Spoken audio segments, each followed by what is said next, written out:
Bismillahirrahmanirrahim. Assalamualaikum warahmatullahi wabarakatuh dan salam sejahtera. Merafak syukur kehadirat Ilahi kerana dengan izin dan juga limpah kurnianya, alhamdulillah dapat kita dipersuakan sekali lagi dalam bicara naratif pada malam ini seperti kebiasaan di saluran berita RTM TV1 dan juga penseriman secara dalam talian di RTM Klik. Alhamdulillah kita mengucapkan dan juga mendoakan semoga yang terbaik dalam perjalanan untuk mereka yang terpilih untuk mengerjakan urusan haji pada tahun ini.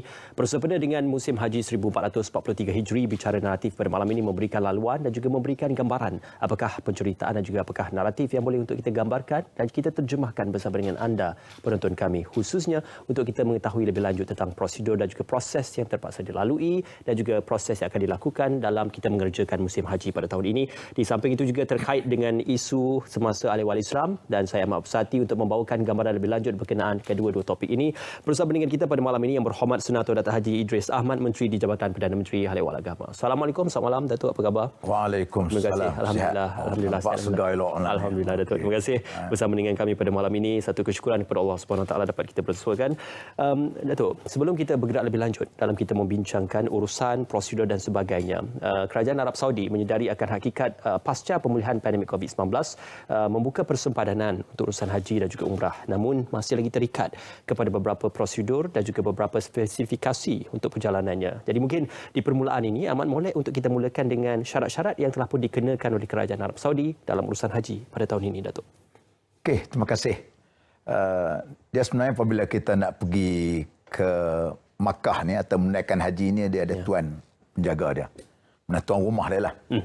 Sama juga dia ada beberapa syarat yang ditetapkan kalau kita nak masuk ke pejabat, ke rumah orang, dia ada syarat-syarat dia. Dan kita pula nak menjadi duyufur rahman, nak menjadi tetamu Allah Subhanahu Wa Taala. Maka ini antara perkara-perkara yang disyaratkan kerana kita meraihkan, kerana mereka lebih mengetahui sebab apa peraturan-peraturan ini dikenakan. Maka antaranya ialah dimahadkan umur pada tahun ini, sebelum ini tidak pernah, iaitu 65 tahun ke bawah. Kemudiannya pula di sisi kesihatan, kencing manisnya pula tak boleh tinggi daripada 8. Kemudian darah tinggi pula, kalau terlalu tinggi sangat, kalau makan ubat pun tak boleh turun juga, maka tak dibenarkan. Begitu juga dengan soal kesihatan jantung dan sebagainya. Dan kemungkinan juga ini atas kebijaksanaan mereka, kerana mereka, kita tahu selama dah 2 tahun kita tak dapat mengerjakan haji ke sana akibat daripada COVID. Maka itu ditentukan beberapa perkara yang tak belumnya tidak pernah dikenakan peraturan-peraturan seperti begini. Dan begitu juga akan dicucuk untuk tengok COVID kita dalam masa 72 jam. Itu semuanya peraturan-peraturan tentukan untuk membolehkan keselesaan semua jamaah sana berada dalam keadaan sihat walafiat. Ya, Masya Allah, Alhamdulillah. Dapat juga kita melihat urusan haji disempurnakan untuk mereka yang terpilih dalam mengerjakan haji pada tahun ini. Yang berhormat Datuk, perkara berkenaan tentang, kita sedia maklum dalam proses dan juga tempoh untuk kerajaan Malaysia, tabung haji melihat pengumuman dan juga mendengarkan pengumuman oleh Kerajaan Arab Saudi, ia masih lagi bergantung kepada situasi kes COVID-19. Dan kini apabila ia beralih kepada fasa endemik, sudah pasti persiapan dan juga pengurusan itu dilakukan dalam satu tempoh yang singkat. Jadi bagaimana corak pengurusan dilakukan oleh tabung haji dalam memastikan walaupun singkat tetapi pengurusannya tetap dilaksanakan seperti kebiasaan? Inilah yang saya paling respect sekali lah dengan petugas-petugas tabung haji yang bekerja di dalam suasana yang begitu kritikal sebenarnya. Sebelumnya kebiasaannya ialah jemputan itu kita telah dapat maklumannya ialah pada bulan Safar lagi. Tapi kali ini ialah hampir-hampir penghujung Ramadan. Kita telah mendapat kebenaran untuk haji dibuka pada tahun ini. Coba bayangkan, sebab tu saya pun tidak sampai hatilah kadang-kadang nak mengganggu urusan tabung haji ini, kerana ada di kalangan mereka kira tidur berkampung di tabung haji untuk memastikan perjalanan ini berjalan. Ya, tabung haji sudah pun mempunyai pengalaman yang jauh. Dia sebenarnya seumur dengan saya. Sejak diwujudkan lembaga tabung haji ini sejak 1963 lagi. Artinya hampir 59 tahun. Tabung haji ini telah beroperasi, dan ia merupakan satu institusi keuangan Islam yang pertama sebenarnya, yang sudah tentu menjadi kebanggaan, dan ianya sudah tentu menjadi satu amal jariah, sedekah jariah. Terutamanya orang yang mencetuskan idea ini ialah Profesor Engku Aziz yang telah pun memberikan tetusan idea seperti begini. Maka dengan sebab itu perjalanan-perjalanan yang diuruskan oleh pihak tabung haji, dan pada tahun ini kita telah pun mendapat kuota 14,306 orang. Kebiasaannya kita dapat lebih kurang 32,000.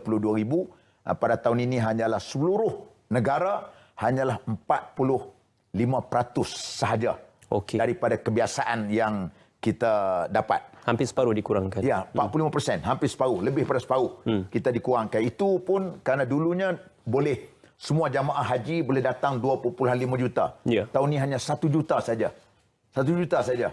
Bayangkan, itu keadaan yang telah pun diberikan kepada kita. Alhamdulillah, walaupun kita bersyukur juga kerana sudah 2 tahun kita tak dapat laksanakan, dan penerbangan kita yang pertama kita telah pun lalui sejak daripada 4 Jun lagi.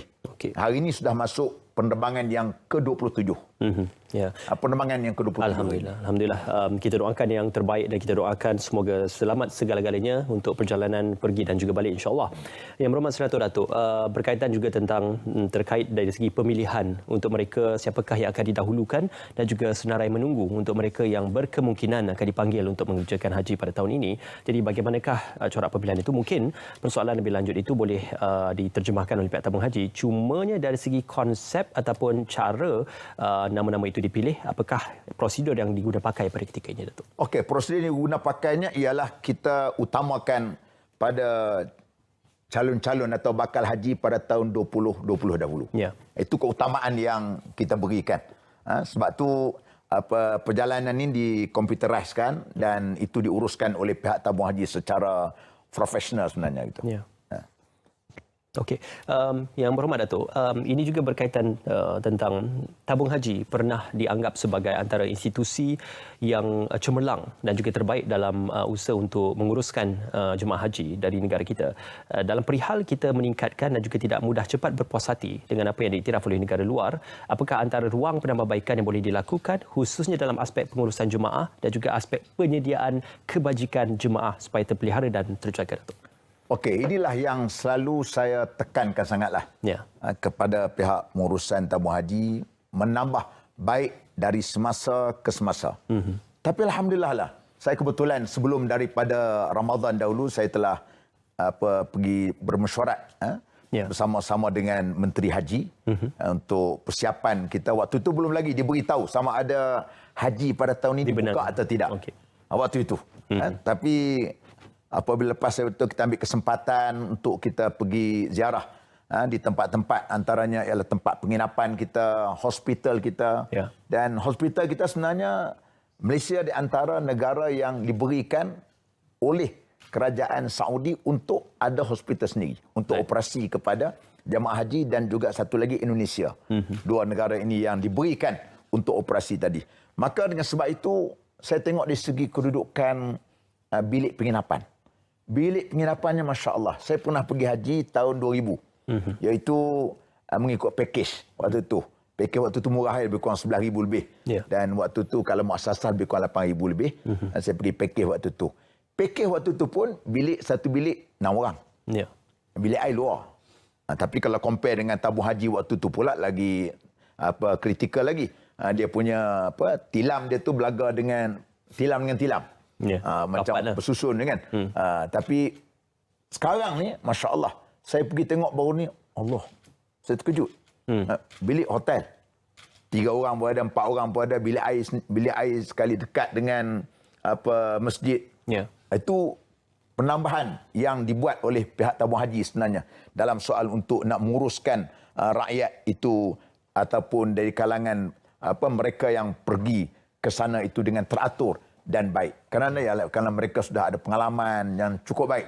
Maka dengan sebab itu ketika kita ni berjumpa orang Arab, sebut Malaysia antaranya ialah tabung haji. Masya Allah. Ini yang kita tengok. Malaysia ni sinonim dengan tabung haji kerana mereka tahu ialah kita adalah merupakan pengurusan yang baik, dan waktu persidangan haji itu pun yang dibicarakan oleh pimpin haji di sana, dia sebut dengan jelas. Contohilah tabung haji dan contohilah Malaysia dalam soal pengurusan bab haji ini. Ini satu kelebihan yang Allah Subhanahu Wa Taala berikan kepada kita. Dengan sebab itu saya hendak supaya dari semasa ke semasa perlu berlakunya penambahbaikan itu sendiri kena diberikan. Karena mandangkan kita tahu tabung haji ini dia telah pun memberikan iaitu bantuan haji. Bantuan haji ini bukan subsidi, subsidi kerajaan bagi. Ya. Ini bantuan haji ini kita beri, kita terpaksa habiskan antara 300 hingga 400 juta setahun.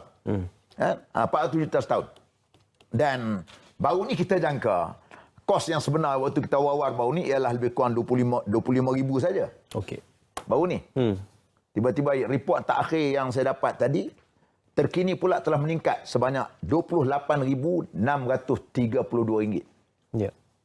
Sedangkan kalau kita tengok pada tahun 2019 hanyalah sebanyak 22,900. Ya. Kemudian kita jangka baru ni 25,540. Yang terbaru dapat ni RM28,632. Mana peningkatan sebanyak RM5,732. Sedangkan jamaah hanyalah kita tengok mereka bayar sebanyak RM10,980 saja. Dan kita terpaksa menampung ataupun kita bantuan haji sebanyak RM17,652 untuk B40.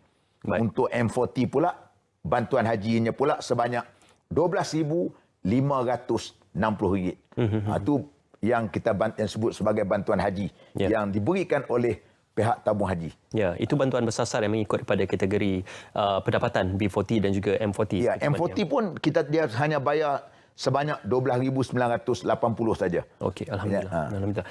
Yang berhormat Datuk, ya, kerisauan ataupun mungkin kekecewaan bagi mereka yang tidak boleh ataupun tidak diizinkan untuk bersama dalam mengerjakan urusan haji pada tahun ini memberikan sedikit kesedihan kepada mereka. Jadi kesempatan ini apakah yang mungkin boleh diperkatakan, kerana kita sudah maklum pengharapan itu mungkin dalam satu tempoh yang lama. Jadi bilakah lagi giliran ataupun tempoh untuk mereka diberikan peluang untuk ke Tanah Suci Mekah nanti? Yalah. Mekah ni siapa yang tak teringin nak pergi? Ya. Tak ada seorang pun yang pergi ke Mekah, dia kata aku tak nak pergi dah. Serik dah. Perik. Tak ada. Semua orang pergi Mekah, nak pergi pula. Tak ada seorang pun. Kalau kita pergi mana-mana negara, pergi sekali itu, tak mau dah. Dah pergi dah. Walaupun nak melawat banyak kali, apa sekali dah lah. Tapi Mekah tidak. Hak setengah orang waktu kota tak dihadkan tu, boleh kata tiap-tiap tahun nak pergi. Kadang-kadang umrah, dia orang pergi tiap-tiap tahun pergi. Maknanya itu Mekah. Tiba-tiba kita bayangkan kita tak dapat pergi. Betul Allah Taala pun adil, tuan-tuan. Allah Taala ni adil. Allah Taala menyebut dalam Quran, walillahi 'alan nasi hajjul baiti man istata'a ilaihi sabila. Surah Al-Imran ayat 97. Dan Allah mewajibkan manusia mengerjakan ibadah haji dengan mengunjungi Baitullah, iaitu siapa yang mampu sampai kepadanya. Sebab tu salah satu daripada syarat haji ini ialah istita'ah. Mampu. Ini adilnya Allah Ta'ala. Artinya kalau kita tak mampu, tak perlu pergi Mekah. Walaupun haji itu rukun Islam yang kelima. Tapi kalau kita tak mampu, sebab tu dia kata istita'ah. Mampu untuk kita ke sana. Yang dimaksudkan dengan mampu ni ialah kita mampu mengadakan bekalan perbelanjaan untuk diri kita. Dan juga anak kita di sini. Jangan kita pergi Mekah, anak kita minta sedekah kat masjid India, masjid negara. Itu tak boleh. Itu tak disebut sebagai istita'ah. Yang keduanya kita tengok yang dikata mampu itu mendapat kenderaan pergi dan balik. Itu kata mampu. Kalau tak ada kenderaan, tiba-tiba visa ada, kapal terbang tak ada, tak boleh pergi juga. Jadi itu kita katakan sebagai mampu. Yang ketiga, aman perjalanan dan juga harta benda kita. Itu dikatakan mampu. Kalau dalam keadaan perang, jalan yang kita nak pergi itu perang sebagainya, yang tak boleh sampai ke sana, maka tak berdosa. Tak Mekah. Dan yang keempatnya ialah sihat tubuh badan. Kalau kita tak sihat, tak berdosa. Islam ni dia, yang pentingnya kita ada niat nak pergi sana. Yang berdosanya kita ada sihat badan, duit ada, semua kota boleh dapat, tapi tak nak pergi. Itu berdosa. Itu tak boleh. Yang kelimanya ialah yang dikatakan istita'ah ini ialah berkesempatan masa untuk mengerja haji dan umrah. Kita ni yang katakan soal istita'ah benda tu tadi. Ini yang penting. kita nak sebut apabila kita bicarakan ni, Islam ni, Allahu Akbar. Masya Allah. Kadang-kadang orang kata Islam ni payah. Islam tak payah. Kan? Dia susah hati apa? Jangan duduk menangis. Kadang-kadang kita kata, pasal apa Pak Long duduk melengur. Tak ada duit Ustaz nak pergi ke Mekah. Lah. Jangan susah hati. Sebab tu pun Islam ni mudah. Pernah seorang sahabat Nabi tanya Nabi, adakah haji ni tiap-tiap tahun? Kalau aku kata tiap-tiap tahun, susah awak. Nabi dah sebut dah. Sebab itu kita kata dalam konteks macam ni, Islam ni mudah. Yang payahnya kita apabila kita tak memahami Islam, apabila kita tidak mengetahui, terjahil berkenaan Islam, kita buat payah. Islam ada. Kita pun cakap pun lebih kurang saja. Sedangkan Islam mudah. Islam bukan maksa orang. Benar. Itu benda yang insya-Allah. Sesungguhnya Allah Subhanahu Wa Taala lebih mengetahui akan takdir dan juga ketentuan serta perjalanan kita dalam menuju kepada dan juga menghampiri serta mendapatkan keberkatan daripada Allah Subhanahu Wa Taala. Yang berhormat Senator Datuk, kita nak berjeda seketika dan kita akan kembali selepas ini dalam Bicara Naratif. Alhamdulillah, kita bersua kembali dalam Bicara Naratif untuk kita membicarakan isu-isu terkait dengan urusan musim haji 1443 Hijri dan juga isu semasa berkaitan dengan halal wal Islam. Sudah pastinya lebih tepat untuk kita membawakan dan juga berbicara dengan lebih lanjut dengan Yang Berhormat Senator Datuk Haji Idris Ahmad, Menteri di Jabatan Perdana Menteri, Halal wal Agama. Yang Berhormat Senator Datuk, selain daripada kita memperlihatkan tentang bagaimana usaha untuk membawa jemaah kita dalam mengerjakan urusan haji pada tahun ini dan ada juga beberapa prosedur yang terpaksa dipatuhi, di samping itu juga kita berpesan-pesan kepada perkara-perkara yang tidak patut dan juga dilarang dilakukan di Tanah Suci Mekah. Antara yang menjadi bualannya adalah tentang menjaga adab di Tanah Suci Mekah. Ada juga perbuatan berkongsikan di media sosial berkaitan tentang menjual barang-barang dagangan, produk-produk perniagaan dan sebagainya yang dianggap sebagai agak tidak bersopan ataupun mencemarkan kesucian kawasan Masjidil Haram itu sendiri. Jadi apa mungkin respon daripada Yang Berhormat Senator Datuk berkaitan tentang perbuatan-perbuatan yang dianggap tidak sopan di tempat sedemikian, Datuk? Okey, terima kasih kepada Cik Ismail. Kita sambung lagi dalam perbicaraan kita pada malam ini. Pertamanya ialah satu yang kita kena lihat. Nabi SAW pesan, dia kata, la tashuddur rihal illa bi thalathati masajid. Masya-Allah. Tak sangatlah disuruh kamu ni nak pergi ziarah, nak pergi musafir, nak pergi mana-mana, melainkan 3 masjid. Yang pertama Ismil Haram. Yang kedua ialah Masjidi, yang ada Masjid Nabawi. Yang ketiga ialah Masjid Aqsa. Jadi sepatutnya kita apabila duduk salah satu daripada 3 masjid ini, maka kita jaga adab-adab dia. Dan tentulah apabila lebih lagi ada yang kata jual produk depan dengan Kaabah. Takkanlah orang kata depan tu pun kamu nak niaga lagi. Tak cukup lagi kan di Malaysia ni. Tak cukup ke di tempat lain kan. Jadi tak sepatutnya kita kadang-kadang membuat perkara-perkara yang seperti begitu. Ini adalah tempat untuk nak beribadah.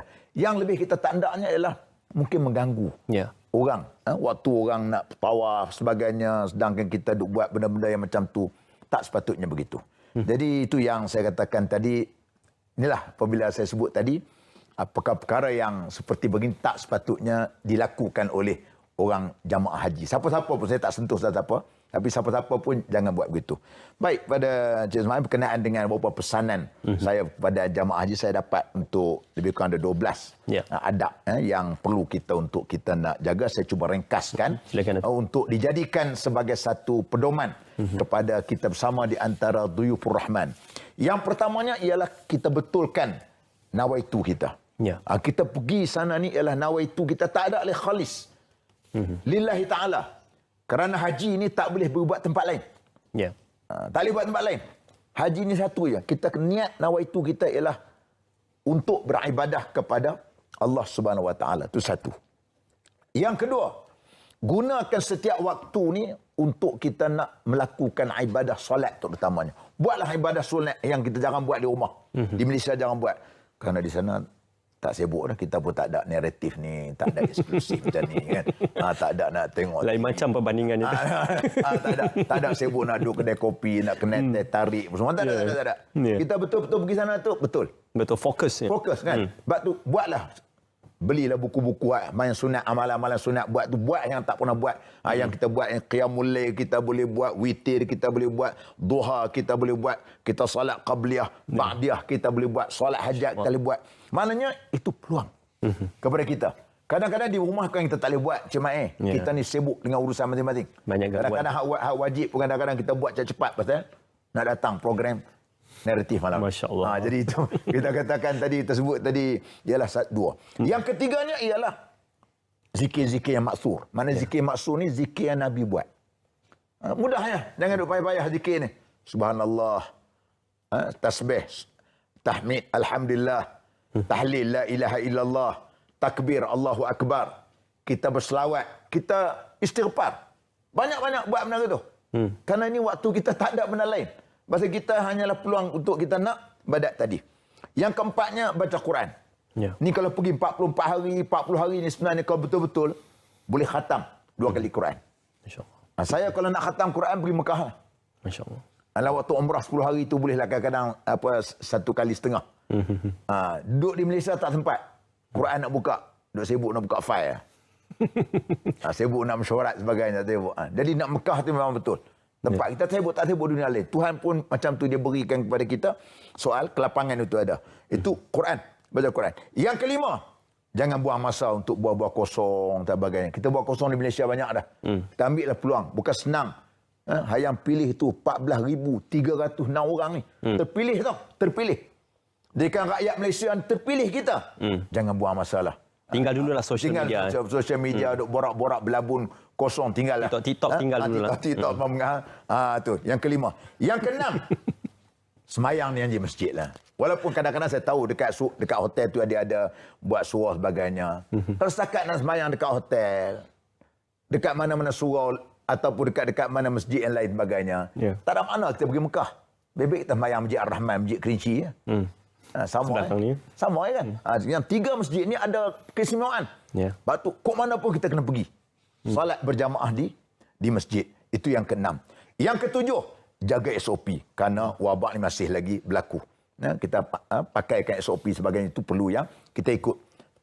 Yang ke-8, ikut nasihat doktor. Ikut nasihat doktor dan mutawif. Mutawif kalau tak sihat, kita pergi berjumpa dengan klinik yang ada sana, doktor sana untuk merawat sakit yang ada kepada kita, untuk kita mendapatkan nasihat daripada mereka. Yang ke-9, tolong menolong.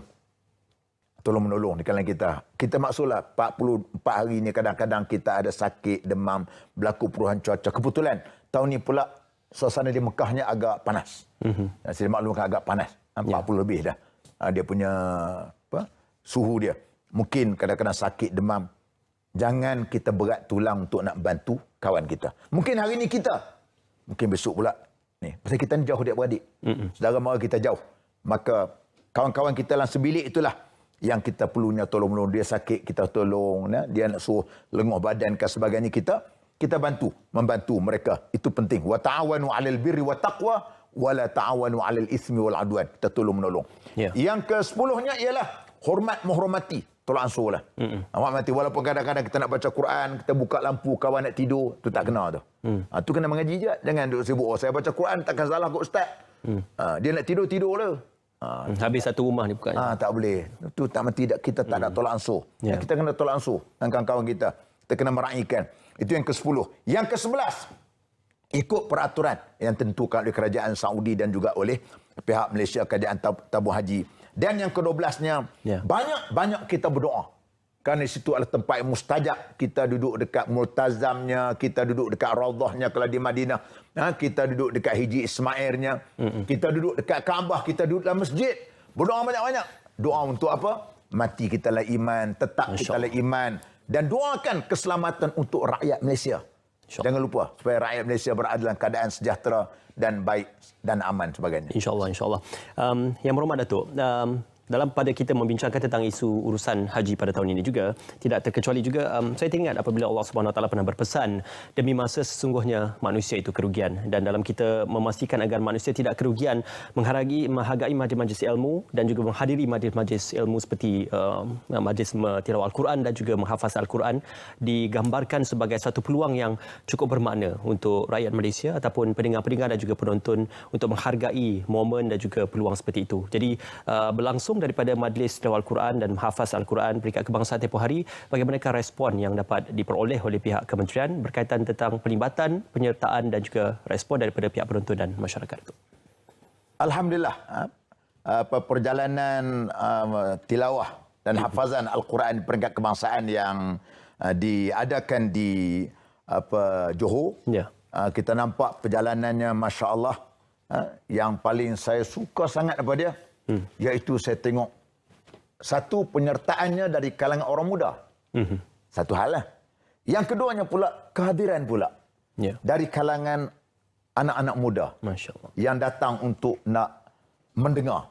Pada saya insya-Allah bila tengok dalam suasana begitu, kita harapkan ianya mempunyai sinaran yang baik untuk akan datang. Apabila anak-anak muda kita dekat dengan Al-Quran, apabila Al-Quran ini menjadi penyuluh kepada mereka, insya-Allah apabila mereka juga berusaha untuk nak memastikan sinar Al-Quran ini dapat ditegakkan di atas muka bumi Allah Subhanahu Wa Taala, maka saya cukup rasa sejuk hati. Malam tu bila kita buat dekat kedai, bila kita bersembang dengan kawan-kawan dekat dengan hotel sebagainya, Masya Allah, bila tengok kehadiran dari kalangan anak-anak muda yang berada di sana. Mungkin dah orang kata dah 2 tahun kita tak dapat laksanakan.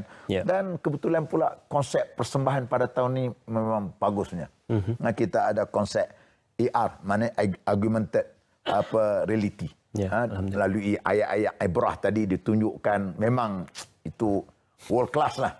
Saya ucap tahniah lah kepada pihak penyiaran JAKIM dan juga di pihak RTM yang telah pun ni kita bukan hire konsultan lain yang dibuat oleh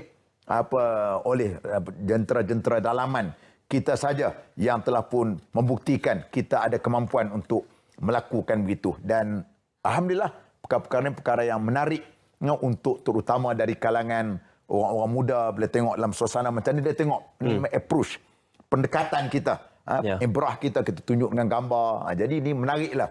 Dia audio visual dia. Interesting. Interaktif kan. Jadi sebab tu apabila dalam konteks kita pun apabila kita belajar pun sama. Dia konsep kalau hanya dengar saja tak syok. Kita nak tengok lihat sekali audio visual tadi kan. Baru orang kata PMP kita tu berjalan dengan baik dan teratur di kalangan sidang yang nak mendengar tadi. Jadi ini satu benda pembaharuan yang kita buat. Kita harapkan perkara itu dapat dikekalkan. Malah mungkin tahun depan kita akan perbaiki lagi apa-apa perkara yang ada. Yang pentingnya ialah supaya penghayatan daripada Al-Quran itu dapat dihayati dari kalangan masyarakat, terutama bila tengok anak-anak muda berminat dengan program macam ni.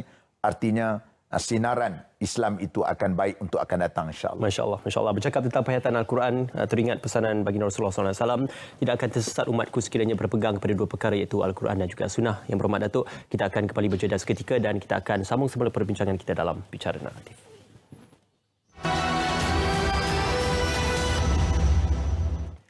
Baik, kita bersua kembali dalam Bicara Naratif, masih lagi membicarakan isu-isu terkait dengan isu semasa Hal Ehwal Agama Islam bersama dengan Yang Berhormat Senator Datuk Haji Idris Ahmad, Menteri di Jabatan Perdana Menteri Hal Ehwal Agama. Yang Berhormat Senator Datuk, tarikh hari ini 21 Jun berkuat kuasa Akta Guaman Syari'i Wilayah-Wilayah Persekutuan, dan untuk kita mendapatkan gambaran lebih dekat apakah kesannya ataupun implikasinya kepada proses pemerkasaan pentadbiran undang-undang syariah khususnya dalam konteks Guaman Syariah di Malaysia, Datuk. Terima kasih. Sebenarnya usaha untuk nak mewujudkan akta berkaitan profesion guaman ni telah pun bermula sejak daripada tahun 1984 lagi. 1984 lagi, dah lama. Dan pada tahun 1995, Jawatan Kuasa Teknikal Undang-Undang Syarak dan Sivil telah meneruskan usaha penggubalan rang undang-undang profesion guaman, syar'i wilayah persekutuan sehingga selesai. Dan sebelum kewujudan akta profesion guaman syar'i ini tidak ada satu punca kuasa untuk menubuhkan satu badan yang khusus untuk peguam syar'i. Jadi alhamdulillah akta profesion guaman syar'i ataupun akta disebut sebagai akta 814. Cik Ismail lebih faham lah. Kerana lawyer. Saya lawyer buruk. Kan? Telah diluluskan oleh Dewan Rakyat pada 15 Julai 2019 dan Dewan Negara pada 31 Julai 2019. Jadi Akta 814-nya kemudiannya telah pun alhamdulillah diperkenankan oleh Yang di-Pertuan Agong pada 15 November 2019 dan disiarkan dalam warta pada 19 November 2019. Jadi pada hari ini, lah, 21 Jun 2022, Akta 814 dikuatkuasakan. Di penguatkuasaan Akta 814 ini ditangguhkan sejak daripada tahun 2019 tu kerana kita nak memberi peluang supaya ada beberapa kaedah yang perlu kita gubalkan di bawah Akta 814. Jadi alhamdulillah akhirnya pada hari ini kita kuat kuasanya, iaitu pada 21 hari bulan Jun 2022, dan diberikan tempoh kepada kita untuk mengadakan mesyuarat agung yang pertama dalam masa lebih daripada 30 hari dan jangan lebih daripada 60 hari. Dan insya-Allah mesyuarat agung pertamanya akan kita adakan pada 21 hari bulan Julai 2022 nanti, dan sebab tu kita menyeru kepada pengamal-pengamal peguam syar'i yang beramal di wilayah persekutuan, sila hadir untuk memberikan sokongan untuk memastikan supaya mesyuarat agung pertama Majlis Peguam Syar'i ini dapat dijalankan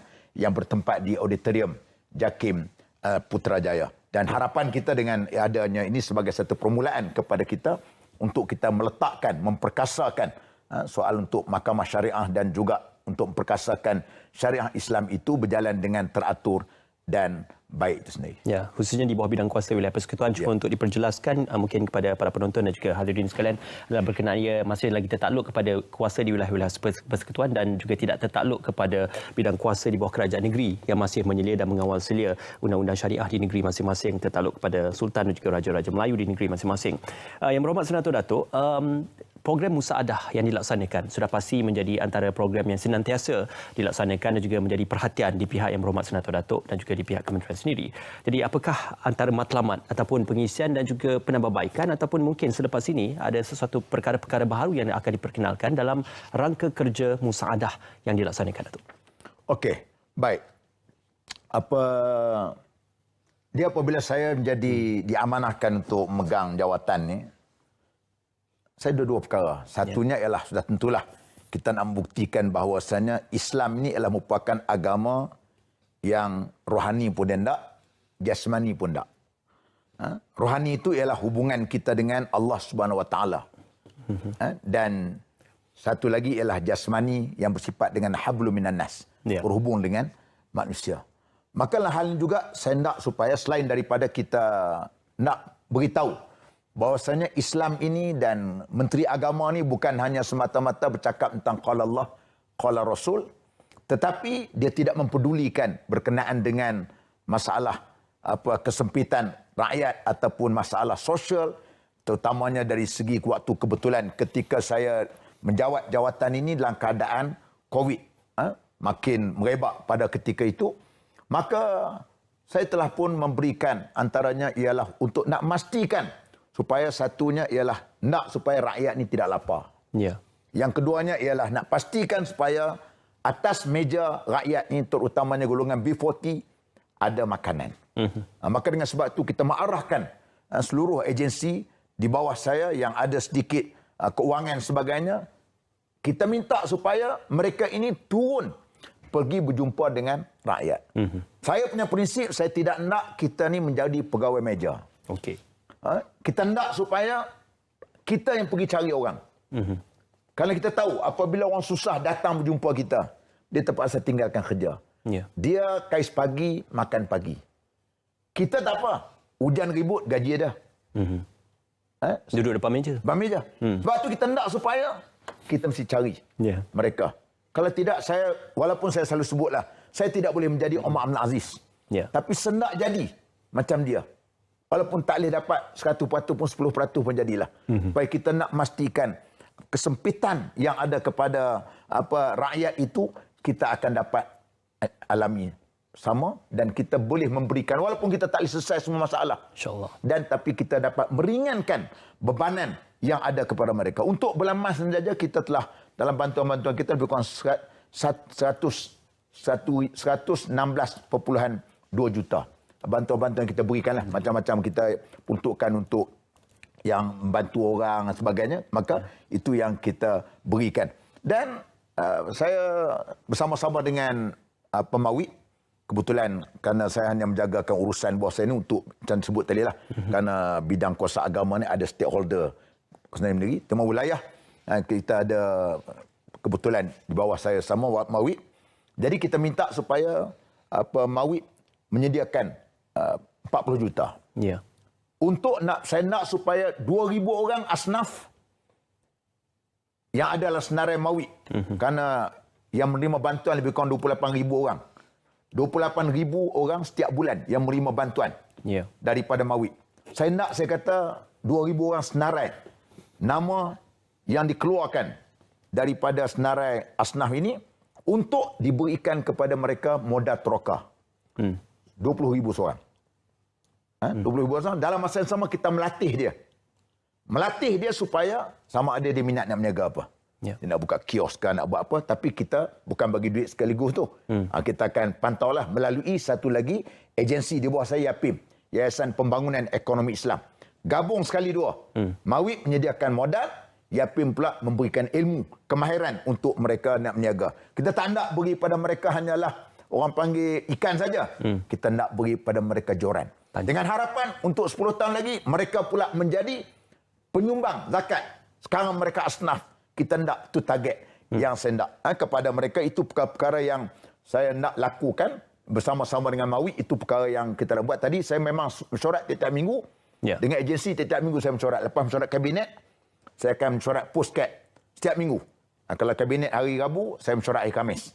Itu kebiasaan dan saya akan cek apa yang diputuskan. Tadi saya cek tadi sejauh mana perjalanan. Yang berjalan mereka kata insyaAllah take off projek ni untuk kita nak panggil, nak himpunkan di kalangan mereka yang dah ada senarai nama. Kita akan interview mereka dan kita akan berikan latihan. Itu satu. Yang keduanya ialah untuk projek satu lagi hidroponik untuk kepada rumah PPR. Projek perintis kita ialah di rumah PPR Bukit Jalil. Kita nak buat perintis, kita ambil dulu di kalangan mereka 20 peserta dulu kita tengok. Untuk berikan pokoknya boleh tanam depan rumah dia. Depan rumah dia untuk dan kita beri modal, beli alat dia. Dan tadi pun saya mengarahkan juga lagi satu projek apa yang boleh kita letakkan atasnya tanah sayur, bawah ikan. Itu pun kita tadi saya suruh pergi cari alat tu. Ini juga kita nak bantu mana-mana asnaf yang boleh kita nak bantu. Kita sedar, Cik Mai, duduk di Kuala Lumpur, RM3,000 miskin. Tanah pun tak ada. Tanah pun tak ada, miskin. RM3,000 miskin pada saya. Lepas tu saya nak kurang-kurangnya dia boleh tanam sayur, lebih dia boleh makan ataupun boleh jual. Itu perkara-perkara yang saya nak. Dan satu lagi yang ketiganya, kita melalui Yayasan Wakaf Malaysia yang kita telah mengadakan satu projek wakaf tani yang kita buat tanah di Putrajaya. Tanah yang Putrajaya untuk asnaf yang usahakan, dan kita berikan kepada mereka modal dan juga ada juga pelatih, jurulatih mereka. Di mana? Di dekat Putrajaya, dekat dengan Presin mana? saya tengok presin apa. Itu tapak kubur sementara. Kita nak buat untuk kita gunakan tanaman peringkat awal ni, kita tanam nenas, tanaman sayur, pisang, untuk kita nak tanam peringkat awal ni di situ. Dan ini antara perkara-perkara yang saya nak supaya pada saya ialah menjadi tanggungjawab kita lah untuk nak pastikan supaya dalam perkara-perkara seperti begini dapat kita laksanakan. Dan kebetulan pula dalam suasana negara hari ini pun kita tengok kerajaan pun begitu prihatin dan kabinet kita membincangkan setiap kali berkenaan macam mana untuk nak mengatasi masalah kesempitan rakyat pada hari ini berkenaan dengan kenaikan kos harga barang sebagainya. Maka kita mikirkan dan saya rasakan di bawah agensi saya rasa boleh buat sikit sebanyak untuk kita membantu kepada rakyat. Dan kerana kita fikir kalau di Jepun kan 10% daripada produk pertanian mereka ialah daripada agro farming. Betul. Kenapa kita tidak boleh? Sebab tu saya pesan kepada Yayasan Wakaf tadi, kalau boleh tengok masjid-masjid atau surau-surau mana yang ada tanah tapak sebagainya, kita beri untuk kita berikan B40 bekerja situ, hasilnya itu untuk mereka sendiri. Daripada lalang tinggi baik menanam. Ya, menanam. Apa salah sekarang ni pun kita tengok kerajaan pun dah mengarahkan supaya tanah tol diberikan, TMB sendiri pun telah nak berikan bawah pencawang tu untuk kita tanamkan sayur-sayur yang kita rasakan agak cepat boleh dapat. Agak cepat dapat. Ini benar nak bantu rakyat lah tadi. Memanfaatkan tanah secara sepenuhnya. Itulah tugas agensi yang saya rasakan, bukanlah kita nak di masjid surau saja. Yang kadang bila orang faham agama, nanti agama ni Allah qala Allah qala Rasul. Kita nak supaya nak nampak Islam tu syumul. Islam tu lengkap. Islam tu bukan cantik, tapi Islam mesti dilihat cantik. Islam tu bukan kita tengok sebagai boleh baik, tapi Islam boleh menyelesaikan permasalahan ummah dan masyarakat sendiri. Bukan depan meja saja, tapi turun kepada kita. Okay, terima kasih Yang Berhormat Datuk. Kita akan berjeda seketika dan kita kembali dalam bicara natif seketika nanti. Islam, membahas lagi bersama Yang Berhormat Senator Datuk Haji Idris Ahmad, Menteri Jabatan Perdana Menteri Hal Ehwal Agama. Yang Berhormat Senator Datuk, kita ingin mendapatkan respon sedikit daripada pemaparan media sosial, pengguna media sosial yang dilihat semakin bobrok nilai-nilai budaya timur dan juga nilai-nilai budaya keagamaan kita. Apakala dalam majlis-majlis yang dirasakan sebagai suci dan juga majlis-majlis dirasakan sebagai sempurna untuk sesuatu pihak, diberikan hadiah, pemaparan hadiah-hadiah yang agak kurang sopan seperti alat-alat ataupun hadiah-hadiah yang bersifat kepada barang-barangan peribadi untuk lelaki maupun perempuan. Jadi ini dianggap sebagai satu pemaparan budaya yang bobrok nilainya dan tidak baik untuk paparan masyarakat di luar sana. Apa mungkin respon daripada Datuk? Pertamanya, konsep yang Nabi ajar pada kita lah. Nabi kata apa? Tahadu tahabu. Bila kita beri hadiah kepada seorang tu menambah kasih sayang. Itu tujuan kita beri hadiah. Kita kadang-kadang walaupun kadang-kadang pen tu RM10 ke RM5, kita boleh beli. Tapi orang bagi itu kita rasa berharga. Menambah kasih sayang. Itu maksud hadiah. Tapi apabila kita hadiah, kita memberikan satu bentuk aib sebagainya, saya pun tidak fahamlah budaya mana yang kita ambil, Cik Ismail. Sepatutnya benda ni tak berlaku lah begitu. Jadi saya bimbang takut macam hadis Nabi SAW sebut, dia kata, "Iza lam tastahi fasna' ma syi'ta." Apabila kamu tak malu, kamu buatlah apa saja. Saya bimbang takut manusia ni dah jadi peringkat seperti begitu. Kadang-kadang lebih dahsyat lagi, kadang-kadang lebih teruk lagi. Guna media sosial ni, dia nak bagi rating dia, dia buka macam-macam lah, supaya nak bagi orang tengok. Ini serasa maruah. Kita maruah lah kan. Benda kita paling bimbang sekali besok, ianya pula menjadi satu benda yang berkekalan. Kalau kita mati besok, macam mana orang masih duduk pamerkan benda gitu. Itu yang kita amat takut sangatlah. Berkait dengan itu juga, dalam beberapa isu yang melibatkan hukum, kita sedia maklum amalan seperti kebiasaan sebelum ini adalah dengan menzahirkan ijtihad dan juga diterjemahkan dengan ijma' para ulama' dan sebagainya. Cuma pada waktu ketika ini berbeza pandangan, walaupun dari golongan asatizah, agamawan, malah mereka mempunyai pendidikan yang tinggi dalam bidang agama, khususnya sesuatu yang melibatkan hukum, amalan, pembudayaan. Jadi apa mungkin pandangan Yang Berhormat Senator Datuk dalam perbezaan agama ini? Apakah perlu kita raikan ataupun perlu ada garis pemisah untuk memastikan keterbatasannya itu masih dijaga, Datuk? Saya dalam konsep ini kadang-kadang ada orang yang alim tapi tidak faqih. Alim, alim. Tapi tidak faqih. Faqih ni tak ada wisdom. Tak ada wisdom. Tak ada wisdom itu maknanya dia hanya alim, ilmu banyak tapi tidak ada wisdom. Kita alim banyak tapi kita membicarakan perkara yang tak sepatut kita bicara depan orang. Nabi SAW ajar kepada kita, khatibun nas ala qadri uqulihim. Kamu ajar manusia bercakap depan manusia itu mengikut kadar kemampuan otak dia. Tiba-tiba kita duduk membicarakan benda-benda yang tak sepatutnya kita bincang, orang yang tak boleh menerima pemikiran kita.